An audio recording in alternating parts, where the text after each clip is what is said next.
നമസ്കാരം സുഹൃത്തുക്കളെ, എൻ്റെ പേര് അശ്വതി. വെൽക്കം ടു ഹർഷിതം എജ്യൂടെക്. ഇനി വരുന്ന സെക്രട്ടേറിയറ്റ് OA, ലാബ് അസിസ്റ്റന്റ് മുതലായ 10th മെയിൻസ് പരീക്ഷകൾക്ക് വേണ്ടി നിങ്ങൾ നോക്കിയിരിക്കേണ്ട ഏറ്റവും പ്രധാനപ്പെട്ട ചോദ്യങ്ങളുടെ ഡിസ്കഷനാണ് ഇനി മുതൽ നമ്മുടെ ചാനലിൽ ഞാൻ അപ്ലോഡ് ചെയ്യുന്നത്.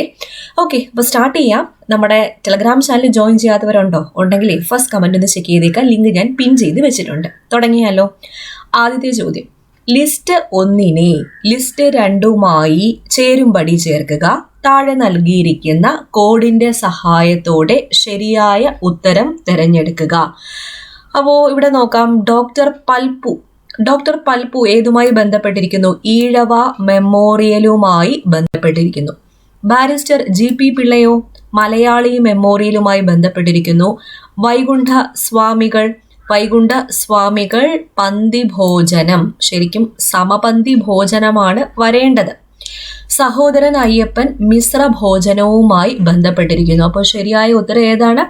ഓപ്ഷൻ D ആണ്. Doctor Palpu Ezhava memorial, barrister GP Pillai Malayali memorial, Vaikunda Swamikal പന്തി ഭോജനം, സഹോദരൻ അയ്യപ്പൻ മിശ്ര ഭോജനം. ഓക്കെ, അപ്പോൾ നമുക്ക് ഈ ബാരിസ്റ്റർ GP പിള്ളയെ എടുക്കാം. ബാരിസ്റ്റർ GP പിള്ള മലയാളി മെമ്മോറിയലിന് നേതൃത്വം നൽകിയ വ്യക്തിയാണ് barrister GP Pillai. Malayali memorial സമർപ്പിച്ചത് ആർക്കാണ്? ശ്രീമൂലം തിരുനാളിനാണ്. മലയാളി മെമ്മോറിയലിൽ ആദ്യമായി ഒപ്പുവെച്ചതാരാ? KP ശങ്കരമേനോനാണ് ആദ്യമായി ഒപ്പുവെച്ചത്. രണ്ടാമത് ഒപ്പുവെച്ചതോ GP പിള്ള, ബാരിസ്റ്റർ GP പിള്ളയാണ്. മൂന്നാമതായി ഒപ്പുവെച്ചത് ഡോക്ടർ പൽപ്പുവാണ്. ഇനി തിരുവിതാംകൂറുകാർക്ക് എന്നതായിരുന്നു മലയാളി മെമ്മോറിയലിന്റെ മുദ്രാവാക്യം. ഈ ആശയത്തിന്റെ ഉപജ്ഞാതാവും ആര് തന്നെയായിരുന്നു? Barrister GP പിള്ളയായിരുന്നു. ഇനി പൽപ്പുവിനെ എടുത്താൽ ഈഴവ മെമ്മോറിയലിന് നേതൃത്വം നൽകിയത് ആരാണ്? ഡോക്ടർ പൽപ്പു ആണ്. ഈഴവ മെമ്മോറിയൽ സമർപ്പിക്കപ്പെട്ട വർഷം 1896. മലയാളി മെമ്മോറിയൽ സമർപ്പിക്കപ്പെട്ട വർഷം ഏതാ? 1891. ഓക്കെ, ഇനി രണ്ടാം ഈഴവ മെമ്മോറിയൽ സമർപ്പിച്ചതോ 1900-ലാണ്. അത് സമർപ്പിച്ചത് ആർക്കാണ്? കഴ്സൺ പ്രഭുവിനാണ്. അതിനും നേതൃത്വം നൽകിയത് ഡോക്ടർ പൽപ്പു ആയിരുന്നു. ഡോക്ടർ പൽപ്പു. നമ്മുടെ ഹർഷിതം എജ്യൂടെക് ആപ്പിൽ ഇനി വരുന്ന പരീക്ഷകൾക്കായി നിങ്ങൾക്ക് വേണ്ടി കോഴ്സുകൾ സ്റ്റാർട്ട് ചെയ്തിട്ടുണ്ട്. ഈ വർഷം നടക്കാനിരിക്കുന്ന ഏറ്റവും പ്രധാനപ്പെട്ട പരീക്ഷയായ assistant salesman, fireman, 10th mains മുതലായ പരീക്ഷകൾക്ക് വേണ്ടി ടൈം ടേബിൾ അടിസ്ഥാനത്തിൽ full syllabus coverage, short current affairs, monthly current affairs, PSC previous questions with related facts, Harshitham special short GK, പഴയ SCERT, പുതിയ SCERT, അതായത് 5, 7, 9 ക്ലാസ്സുകളിലെ പാഠഭാഗങ്ങളിൽ മാറ്റം വന്നിട്ടുണ്ട്. അതുകൂടി ഉൾക്കൊള്ളിച്ചുകൊണ്ടാണ് നമ്മുടെ കോഴ്സുകളെല്ലാം ഞാൻ സെറ്റ് ചെയ്തിരിക്കുന്നത്. അപ്പോൾ ഏത് കോഴ്സ് എടുത്താലും എല്ലാത്തിലും ഈ പുതിയ SCERT നിങ്ങൾക്ക് ലഭ്യമായിരിക്കും. അപ്പോൾ കോഴ്സ് ഫീസ് വളരെ തുച്ഛമായിട്ടുള്ള ഫീസാണ്. ഈ വർഷം നിങ്ങൾ ജോലി നേടിയെടുക്കണം എന്ന ദൃഢനിശ്ചയത്തോടുകൂടി ആപ്പിലേക്ക് കയറി വരിക, നന്നായിട്ട് പഠിക്കുക. ക്ലാസ് കണ്ടിട്ട് എന്ത് ഡൗട്ട് ഉണ്ടെങ്കിലും എന്നോട് ഡയറക്റ്റ്ലി ചോദിക്കാനുള്ള ഓപ്ഷൻ നമ്മുടെ ആപ്പിലുണ്ട്. തുടക്കക്കാർക്ക് പോലും മനസ്സിലാവുന്ന രീതിയിൽ വളരെ ബേസ് ലെവൽ തൊട്ടാണ് ഞാൻ ക്ലാസ്സുകൾ എടുത്തിരിക്കുന്നത്. അപ്പോൾ ഇനി വരാനിരിക്കുന്ന നോട്ടിഫിക്കേഷൻ വരുന്ന പ്രധാനപ്പെട്ട പരീക്ഷ company LGS, village field assistant, Bevco LD, ഈ പരീക്ഷകൾക്ക് വേണ്ടി ഓൾറെഡി തന്നെ നമ്മൾ ബാച്ച് സ്റ്റാർട്ട് ചെയ്തിട്ടുണ്ട്. അഡ്മിഷൻ ഓപ്പൺ ആണ്. നിങ്ങൾ ഇപ്പോൾ കയറിയാൽ പോലും അഡ്മിഷൻ ഓപ്പൺ ആണ്. വളരെ വ്യക്തമായിട്ട് തന്നെ പഠിച്ചു പോകാം. ഒരു ടെൻഷനും വേണ്ട. ജോലി ഉറപ്പിക്കാൻ വേണ്ടിയിട്ട് നമ്മുടെ ഹർഷിതം എജ്യൂടെക് ആപ്പിലേക്ക് ജോയിൻ ചെയ്തോളൂ. ഇപ്പൊ കഴിഞ്ഞ 10th പ്രിലിംസ് ഈ എല്ലാ ഘട്ടങ്ങളുടെയും റിലേറ്റഡ് ഫാക്ട്സ് ഫുള്ളായിട്ട് തന്നെ 100 ചോദ്യങ്ങളുടെയും റിലേറ്റഡ് ഫാക്ട്സ് നമ്മുടെ ആപ്പിൽ ഞാൻ അപ്ലോഡ് ചെയ്തിട്ടുണ്ട്.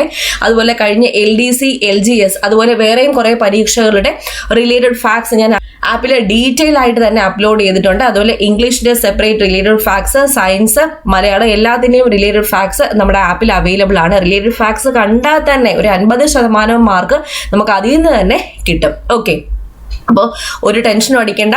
ജോലി നിങ്ങൾക്ക് ഉറപ്പിക്കാവുന്നതാണ്. ആപ്പ് ഡൗൺലോഡ് ചെയ്യാനുള്ള ലിങ്ക് ഞാൻ ഡിസ്ക്രിപ്ഷൻ ബോക്സിൽ കൊടുത്തേക്കാം. കൂടാതെ പ്ലേ സ്റ്റോറിൽ ഹർഷിതം എജ്യൂടെക് എന്ന് സെർച്ച് ചെയ്താൽ നമ്മുടെ ആപ്പ് നിങ്ങൾക്ക് കിട്ടുന്നതായിരിക്കും. ഇനി വൈകുണ്ഠ സ്വാമികൾ മാറുമറയ്ക്കൽ സമരത്തിന് പ്രചോദനം നൽകിയ സാമൂഹിക പരിഷ്കർത്താവ് ആര്? വൈകുണ്ഠ സ്വാമികൾ. ചാന്നാർ സ്ത്രീകൾക്ക് മാറുമറയ്ക്കാൻ അനുമതി നൽകിയ വർഷം ഏതാ? 1859.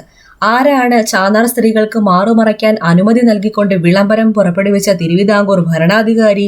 ഉത്രം തിരുനാൾ മാർത്താണ്ഡവർമ്മ. ഉത്രം തിരുനാൾ മാർത്താണ്ഡവർമ്മയാണെന്ന് ഓർക്കുക. ഗുരുവായൂർ സത്യാഗ്രഹം ആരംഭിച്ചതെന്ന 1931 നവംബർ മാസം 1 ഗുരുവായൂർ സത്യാഗ്രഹത്തിന് നേതൃത്വം നൽകിയത് ആരാണ്? കെ കേളപ്പനാണെന്ന് ഓർക്കുക. K Kelappan.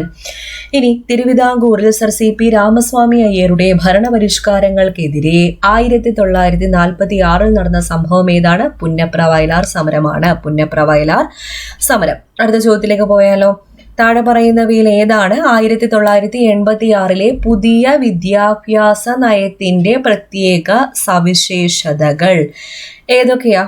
Operation black board, കുട്ടിക്കാലത്തെ പരിചരണവും വിദ്യാഭ്യാസവും, ജോലിയിൽ നിന്ന് ബിരുദം വേർപെടുത്തുന്നു, പഠനത്തിന്റെ അടിസ്ഥാന തലങ്ങൾ. ഈ തന്നിരിക്കുന്നതെല്ലാം 1986 പുതിയ വിദ്യാഭ്യാസ നയത്തിന്റെ പ്രത്യേക സവിശേഷതകളാണെന്ന് ഓർക്കുക. 1986 ദേശീയ വിദ്യാഭ്യാസ നയം പ്രഖ്യാപിച്ചത് രാജീവ് ഗാന്ധി സർക്കാർ ആയിരുന്നു. രാജീവ് ഗാന്ധി സർക്കാർ. അപ്പൊ നമ്മുടെ ആദ്യത്തെ സ്റ്റേറ്റ്മെന്റ് ഓപ്പറേഷൻ ബ്ലാക്ക് ബോർഡ്. എന്തായിരുന്നു ഈ ഓപ്പറേഷൻ ബ്ലാക്ക് ബോർഡിന്റെ ലക്ഷ്യങ്ങൾ? പ്രൈമറി സ്കൂളുകളിൽ കുറഞ്ഞത് 2 വലിയ ക്ലാസ് മുറികളെങ്കിലും നിർമ്മിച്ച് സൗകര്യങ്ങൾ വർദ്ധിപ്പിക്കുക, പെൺകുട്ടികൾക്ക് പ്രത്യേക ശുചിമുറികൾ നിർമ്മിക്കുക, പ്രാഥമിക വിദ്യാഭ്യാസത്തെ സാർവത്രികവൽക്കരിക്കുക എന്നൊക്കെയുള്ളതായിരുന്നു ഓപ്പറേഷൻ ബ്ലാക്ക് ബോർഡിന്റെ ലക്ഷ്യങ്ങൾ എന്നോർക്കുക. ദേശീയ വിദ്യാഭ്യാസ നയം ഇപ്പോൾ റീസെന്റ് ആയിട്ട് പുതുക്കിയത് 2020 ദേശീയ വിദ്യാഭ്യാസ നയം 2020 കേന്ദ്ര മന്ത്രിസഭയുടെ അംഗീകാരം ലഭിച്ചതെന്ന് PSC പ്രീവിയസ് ക്വസ്റ്റ്യൻ 2020 ജൂലൈ മാസം 29. ദേശീയ വിദ്യാഭ്യാസ നയം 2020 അവസാന കരട് രൂപം തയ്യാറാക്കിയ സമിതിയുടെ അധ്യക്ഷൻ ആരായിരുന്നു? ഡോക്ടർ കെ കസ്തൂരി രംഗൻ ആയിരുന്നു. Doctor K Kasturi Rangan. 2020 ദേശീയ വിദ്യാഭ്യാസ നയത്തിന്റെ വിദ്യാഭ്യാസ ഘടന എന്താണെന്ന് ചോദിച്ചാൽ 5+3+3+4 5+3+3+4. 1986 എന്തുവായിരുന്നു? 10+2+3 ആയിരുന്നേ. 10+2+3. ഓക്കെ. ഇനി കുറച്ച് മുൻവർഷ ചോദ്യം നോക്കാം. ചേറ്റൂർ ശങ്കരൻ നായരെ കുറിച്ചാണ് കഴിഞ്ഞ പരീക്ഷയ്ക്കും PSC ചോദിച്ചു. ചേറ്റൂർ ശങ്കരൻ നായർ INCയുടെ പ്രസിഡന്റ് ആയ വർഷം ഏത്? 1897. ഏത് സമ്മേളനം? അമരാവതി സമ്മേളനം. അമരാവതി സമ്മേളനം. ഇദ്ദേഹത്തിന്റെ പ്രശസ്തമായ കൃതിയാണ് ഗാന്ധിയും അരാജകത്വവും. ഇംഗ്ലീഷിൽ പറഞ്ഞ ഗാന്ധി ആൻഡ് അനാർക്കി എന്ന കൃതിയുടെ രചയിതാവ് ആര്? C ശങ്കരൻ നായർ. വൈസ്രോയിയുടെ എക്സിക്യൂട്ടീവ് കൗൺസിലിൽ അംഗമായ ആദ്യത്തെ മലയാളിയാണ് ചേറ്റൂർ ശങ്കരൻ നായർ. വർഷം 1915. കൂടാതെ ജാലിയൻ വാലാബാഗ് കൂട്ടക്കൊലയിൽ പ്രതിഷേധിച്ച് വൈസ്രോയുടെ എക്സിക്യൂട്ടീവ് കൗൺസിലിൽ നിന്നും രാജിവെച്ച മലയാളിയും ആര് തന്നെയാണ്? C ശങ്കരൻ നായർ തന്നെയാണ്. C ശങ്കരൻ നായർ. ദക്ഷിണേന്ത്യക്കാരനായ ആദ്യത്തെ INC പ്രസിഡന്റ് ആരാണെന്ന് ചോദിച്ചാൽ P ആനന്ദ ചാർലു ആണ്. P ആനന്ദ ചാർലു. 1891 സമ്മേളനമാണ്. എവിടെ വെച്ച് നടന്നേ? 1891 നാഗ്പൂർ. ഏത് സംസ്ഥാനം? മഹാരാഷ്ട്ര. ഓക്കെ. അടുത്ത ചോദ്യത്തിലേക്ക് പോകാം. താഴെ പറയുന്നവ കാലഗണനാക്രമത്തിൽ ക്രമീകരിക്കുക.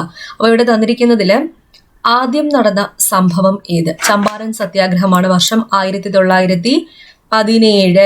അടുത്ത് നടന്നത് ഏതാ? Ahmedabad mill strike 1918. അടുത്തത് സൈമൺ കമ്മീഷൻ ഇന്ത്യയിൽ എത്തിയത് 1928 ഫെബ്രുവരി മാസം 3 ക്വിറ്റ് ഇന്ത്യ പ്രസ്ഥാനം 1942. ഓപ്ഷൻ C ആണ് ഉത്തരം. അപ്പൊ സൈമൺ കമ്മീഷന്റെ ഔദ്യോഗിക നാമം എന്തായിരുന്നു? Indian statutory commission. സൈമൺ കമ്മീഷനെ നിയമിച്ച ബ്രിട്ടീഷ് പ്രധാനമന്ത്രി സ്റ്റാൻലി ബാൽഡ്വിൻ ആയിരുന്നു. സൈമൺ കമ്മീഷൻ ഇന്ത്യയിൽ എത്തിയതെന്ന 1928 ഫെബ്രുവരി 3 ഇന്ത്യയിൽ സൈമൺ കമ്മീഷൻ എത്തിയപ്പോൾ ഇന്ത്യയിലെ വൈസ്രോയി ആരായിരുന്നു? ഇർവിൻ പ്രഭു ആയിരുന്നു. സൈമൺ കമ്മീഷന്റെ ചെയർമാൻ ആരായിരുന്നു? John Simon. സൈമൺ കമ്മീഷന് നേരെ ഉയർന്നു വന്ന മുദ്രാവാക്യം ഏത്? Simon go back. അപ്പോ ഇവിടെ ക്വിറ്റ് ഇന്ത്യ പ്രസ്ഥാനം വർഷം 1942. സൈമൺ കമ്മീഷൻ വർഷം നിയമിതമായത് 1927 ഇന്ത്യയിലെത്തിയത് 1928. അഹമ്മദാബാദ് മിൽ സമരം വർഷം 1918. ചമ്പാരൻ സത്യാഗ്രഹം വർഷം 1917 ഓർക്കുക. ഇനി കുറച്ച് മുൻവർഷ ചോദ്യത്തിലേക്ക് പോകാം. ആധുനിക തിരുവിതാംകൂറിന്റെ മാഗ്ന കാർട്ട എന്നറിയപ്പെടുന്ന സംഭവം ഏത്? ക്ഷേത്രപ്രവേശന വിളംബരമാണ്. ക്ഷേത്രപ്രവേശന വിളംബരത്തെ ആധുനിക കാലത്തെ മഹാത്ഭുതം എന്ന് വിശേഷിപ്പിച്ചത് ആരാണ്? ഗാന്ധിജിയാണ് ഇപ്രകാരം വിശേഷിപ്പിച്ചത്. ഗാന്ധിജി. ക്ഷേത്രപ്രവേശന വിളംബരത്തെ ആധുനിക കാലഘട്ടത്തിലെ ഏറ്റവും അഹിംസാത്മകവും രക്തരഹിതവുമായ വിപ്ലവം എന്ന് വിശേഷിപ്പിച്ചത് ആരാണ്? സി രാജഗോപാലാചാരിയാണ്. സി രാജഗോപാലാചാരി. തിരുവിതാംകൂറിൽ ക്ഷേത്രപ്രവേശന വിളംബരം നടന്ന വർഷം 1936 നവംബർ മാസം 12. 1936 നവംബർ മാസം 12. മലബാറിൽ ക്ഷേത്രപ്രവേശന വിളംബരം നടത്തിയത് 1947 1947. തിരുവിതാംകൂറിലെ അവസാനത്തെ രാജാവായിരുന്നത് ആരാണ്? ശ്രീ ചിത്തിരതിരുനാൾ ബാലരാമവർമ്മയാണ്. 1936 തിരുവിതാംകൂറിൽ ക്ഷേത്രപ്രവേശന വിളംബരം പുറപ്പെടുവിച്ചതും ഇദ്ദേഹം തന്നെയാണ്, ശ്രീ ചിത്തിരതിരുനാൾ ബാലരാമവർമ്മ. ഇനി വിക്ടോറിയ രാജ്ഞിയിൽ നിന്നും മഹാരാജ എന്ന പദവി ലഭിച്ച തിരുവിതാംകൂർ രാജാവ് ആരായിരുന്നു? ആയില്യം തിരുനാളാണ്. ആയില്യം തിരുനാൾ. സ്വരാജ് പാർട്ടി രൂപീകരിച്ച വർഷം ഏതാ? 1923 ജനുവരി മാസം 1 സ്വരാജ് പാർട്ടി രൂപീകരിച്ചത്. വർഷം ഓർത്തിരിക്കുക, 1923. ആദ്യ പ്രസിഡന്റ് ആരായിരുന്നു? CR ദാസ് ആയിരുന്നു. CR ദാസ്. ആദ്യ സെക്രട്ടറി ആരായിരുന്നു? മോത്തിലാൽ നെഹ്റു ആയിരുന്നു. മോത്തിലാൽ നെഹ്റു. സ്വരാജ് പാർട്ടി രൂപീകരിക്കാൻ തീരുമാനമെടുത്ത INC സമ്മേളനം ഏതാണെന്ന് ചോദിച്ചാൽ ഗയ സമ്മേളനം. വർഷം 1922. ആരായിരുന്നു ഗയ സമ്മേളനത്തിന്റെ പ്രസിഡന്റ് ആയിരുന്നത്? CR ദാസ് തന്നെയായിരുന്നു. CR ദാസ്. എന്തുകൊണ്ടാണ് ഇങ്ങനെ ഒരു സ്വരാജ് പാർട്ടി രൂപീകരിച്ചത്, അല്ലെങ്കിൽ സ്വരാജ് പാർട്ടി രൂപീകരിക്കാൻ ഇടയാക്കിയ സംഭവം എന്താണ്? നിസ്സഹകരണ പ്രസ്ഥാനം പെട്ടെന്ന് പിൻവലിച്ചതാണ്. നിസ്സഹകരണ പ്രസ്ഥാനം പെട്ടെന്ന് പിൻവലിച്ചത്. ഇന്ത്യക്ക് ഒരു ഭരണഘടന വേണമെന്ന് ആദ്യമായി അഭിപ്രായപ്പെട്ട പാർട്ടി ഏതാ? അതും സ്വരാജ് പാർട്ടിയാണ്. സ്വരാജ് പാർട്ടി. അടുത്ത കുറച്ച് പ്രീവിയസ് ക്വസ്റ്റ്യൻസ് നോക്കാം. കേരളത്തിലെ ആകെ നദികളുടെ എണ്ണം എത്രയാണ്? 44 ആകെ നദികളുടെ എണ്ണം. ആകെ കായലുകളുടെ എണ്ണം എത്രയാ? 34. കേരളത്തിൽ 100 കിലോമീറ്ററിൽ കൂടുതൽ നീളമുള്ള നദികളുടെ എണ്ണം ചോദിച്ചാൽ 11 11. പെരിയാർ കേരളത്തിന്റെ ജീവരേഖ. പെരിയാർ. തിരുവിതാംകൂറിന്റെ ജീവനാഡി പമ്പ. പമ്പയുടെ ദാനം എന്നറിയപ്പെടുന്നത് കുട്ടനാട്. ഏറ്റവും കൂടുതൽ അണക്കെട്ടുകൾ നിർമ്മിച്ചിരിക്കുന്ന നദി പെരിയാർ. ഏറ്റവും കൂടുതൽ ജലസേചന പദ്ധതികൾ ഉള്ളത് ഭാരതപ്പുഴയിലാണ്. ഏറ്റവും കൂടുതൽ ജലസേചന പദ്ധതികളുള്ള ജില്ല ചോദിച്ചാൽ പാലക്കാട്. ഏറ്റവും കൂടുതൽ അണക്കെട്ടുകൾ ജലവൈദ്യുത പദ്ധതികളുള്ള ജില്ല ചോദിച്ചാൽ ഇടുക്കിയാണ്. ഇടുക്കി. ശങ്കരാചാര്യർ പൂർണ്ണ എന്ന് പരാമർശിച്ച നദി ഏതാണ്? പെരിയാറാണ്. ഏറ്റവും കൂടുതൽ ജലം വഹിക്കുന്ന നദി ഏതാണ്? പെരിയാറാണ്. അർത്ഥശാസ്ത്രത്തിൽ പെരിയാറിനെ പരാമർശിച്ചിരിക്കുന്നത് ശൂർണി എന്ന പേരിലാണ്. കേരളത്തിന്റെ ജീവരേഖ എന്നറിയപ്പെടുന്നത് പെരിയാർ. പെരിയാർ ഉത്ഭവിക്കുന്നത് ശിവഗിരി മലയിൽ നിന്നും ഉത്ഭവിക്കുന്ന കേരളത്തിലെ ഏറ്റവും നീളം കൂടിയ നദി പെരിയാർ. ഒഴുകുന്ന ദൂരം 244 കിലോമീറ്റർ. ഭാരതപ്പുഴയുടെ ഉത്ഭവസ്ഥാനം ആനമല. എത്രയാണ് ലെങ്ത്? എത്രയാ? 209 കിലോമീറ്റർ. പമ്പാ നദി ഉത്ഭവിക്കുന്നത് പുളിച്ചിമലയിൽ നിന്നും ഒഴുകുന്ന ദൂരം 176 കിലോമീറ്റർ. ചാലിയാർ ഉത്ഭവിക്കുന്നത് ഇളമ്പലേരി കുന്നുകളിൽ നിന്നും ഒഴുകുന്ന ദൂരം 169 കിലോമീറ്റർ ആണെന്ന് ഓർക്കുക. ചമ്പാരൻ ഏത് സംസ്ഥാനത്താണ് സ്ഥിതി ചെയ്യുന്നത്? ബീഹാറിലാണ് ചമ്പാരൻ സ്ഥിതി ചെയ്യുന്നത്. ചമ്പാരൻ സത്യാഗ്രഹം നടന്ന വർഷം 1917. ഇനി ചമ്പാരൻ സത്യാഗ്രഹത്തിന് നേതൃത്വം നൽകിയ പ്രാദേശിക നേതാവ് ആരായിരുന്നു? രാജ്കുമാർ ശുക്ലയായിരുന്നു. രാജ്കുമാർ ശുക്ല. സത്യാഗ്രഹ ഇൻ ചമ്പാരൻ എന്ന പുസ്തകത്തിന്റെ കർത്താവ് ആരാണ്? ഡോക്ടർ രാജേന്ദ്ര പ്രസാദ് ആണ്. ഡോക്ടർ രാജേന്ദ്ര പ്രസാദ്. ഗാന്ധി ഇൻ ചമ്പാരൻ എന്ന കൃതി രചിച്ചതാരാ? DG ടെൻഡുൽക്കർ ആണ്. DG ടെൻഡുൽക്കർ. ഇനി ഗാന്ധിജിയുടെ ഇന്ത്യയിലെ ആദ്യത്തെ നിരാഹാര സമരം ഏതായിരുന്നു? അഹമ്മദാബാദ് മിൽ തൊഴിലാളി സമരമായിരുന്നു. അഹമ്മദാബാദ് മിൽ തൊഴിലാളി സമരം നടന്ന വർഷം 1918. ഖേദ സത്യാഗ്രഹം നടന്ന വർഷം 1918. എവിടെയാണ്? ഗുജറാത്തിലാണ്. അത് ഗാന്ധിജിയുടെയും പട്ടേലിന്റെയും നേതൃത്വത്തിൽ നടന്നതാണ്. നിസ്സഹകരണ പ്രസ്ഥാനത്തിന് നേതൃത്വം നൽകിയ നേതാവാരാണ്? മഹാത്മാഗാന്ധി. നിസ്സഹകരണ പ്രസ്ഥാനം പിൻവലിക്കാൻ കാരണമായ സംഭവം ഏതാണ്? ചൗരി ചൗര സംഭവം 1922. സത്യാഗ്രഹം ബലവാന്മാരുടെ ഉപകരണമാണ് എന്ന് പറഞ്ഞത് ആരാണ്? ഗാന്ധിജിയാണ് ഇപ്രകാരം പറഞ്ഞത്. സത്യാഗ്രഹികളുടെ രാജകുമാരൻ എന്ന് യേശുക്രിസ്തുവിനെ വിശേഷിപ്പിച്ചത് ആരാണ്? ഗാന്ധിജിയാണ്. ഗാന്ധിജി. സിവിൽ നിയമലംഘന പ്രസ്ഥാനത്തിന്റെ ഭാഗമായി ഗാന്ധിജി നടത്തിയ സമരം ഏതായിരുന്നു? ഉപ്പ് സത്യാഗ്രഹമാണ്. ഉപ്പ് സത്യാഗ്രഹം. ഓക്കെ, അപ്പോൾ ഇത്രയും ക്വസ്റ്റ്യൻസ് ആണ് ഇന്ന് ഡിസ്കസ് ചെയ്തത്. എല്ലാം പ്രധാനപ്പെട്ട എല്ലാ പരീക്ഷകളും പ്രതീക്ഷിക്കാം, നിങ്ങൾ പഠിച്ചിരിക്കേണ്ട പോയിന്റ്സ് ആണ്. മനസ്സിലായി എന്ന് വിചാരിക്കുന്നു. നമ്മുടെ ഹർഷിതം എഡ്യൂടെക് ആപ്പിൽ കോഴ്സുകളെല്ലാം നടന്നു വരികയാണ്. അഡ്മിഷൻ ഓപ്പൺ ആണ്. വളരെ തുച്ഛമായിട്ടുള്ള ഫീസുകളിലാണ് കോഴ്സുകളെല്ലാം ഞാൻ അറേഞ്ച് ചെയ്തിരിക്കുന്നത്. ആപ്പ് ഡൗൺലോഡ് ചെയ്യുക. ലിങ്ക് ഡിസ്ക്രിപ്ഷൻ ബോക്സിൽ കൊടുത്തിട്ടുണ്ട്. കൂടാതെ പ്ലേ സ്റ്റോറിൽ ഹർഷിതം എഡ്യൂടെക് എന്ന് സെർച്ച് ചെയ്താൽ നമ്മുടെ ആപ്പ് നിങ്ങൾക്ക് കിട്ടുന്നതായിരിക്കുമേ. അടുത്ത ക്ലാസ്സിൽ വീണ്ടും കാണാം.